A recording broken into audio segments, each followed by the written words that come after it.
كل الحب والاحترام والغوالي كما عودناكم. طبعا جايبكم اليوم شنو؟ خلطة درجة أولى سميد 25 كيلو. 25 كيلو. طبعا مكوناته مثل ما قلت لكم اخوتي وخليته على اليوتيوب، وادخلوا على اليوتيوب شوفوا المقاطع الحلوة اللي انشرها.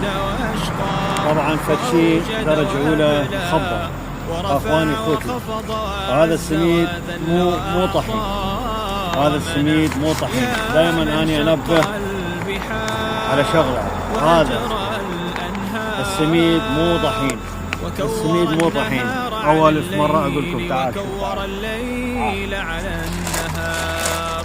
يا من هدى من الضلال وأنقذ من الجهالة. هذا مو طحين اخوتي، هذا سميد درجة أولى.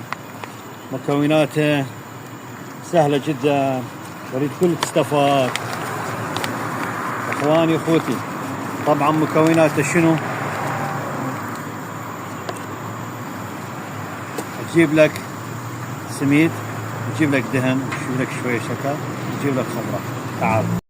طبعا البقلاوة في خبال درجة أولى، وريدكم الكل تستفادون. وهذا البقلاوة مالتنا شنو؟ مقرمش، راح يصير مقرمش اخوتي.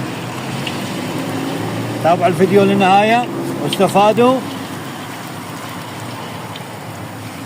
وشوفوا الفيديوهات الحلوة اللي اسوي لكم اياه. صدقوني هذا الفيديو دائما اسوي لكم لعيونكم. كثير الناس طبعا تريد هاي الخلطة. طبعا هذا شيء خبل، انتظرون دقائق وهسه قلبناكم اياه. طبعا هذا الوجه الثاني واستفادوا. شوفوا هذا الضاطلي، هذا الضاطلي طبعا فشي خبل. وهذا قلت لكم اياه المقرمش. وانتظرونا حبايبي اخوتي الاعزاء، احلى ضاطلي.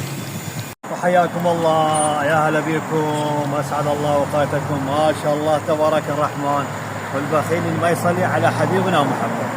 ما شاء الله تبارك الرحمن. الله يا سلام، الله يا سلام.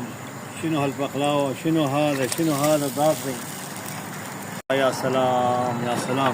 ما شاء الله ما شاء الله. خيلك ما شاء الله ما شاء الله. وانتظرونا بعد راح نسوي لكم ابو العقال، انتظرونا دقائق.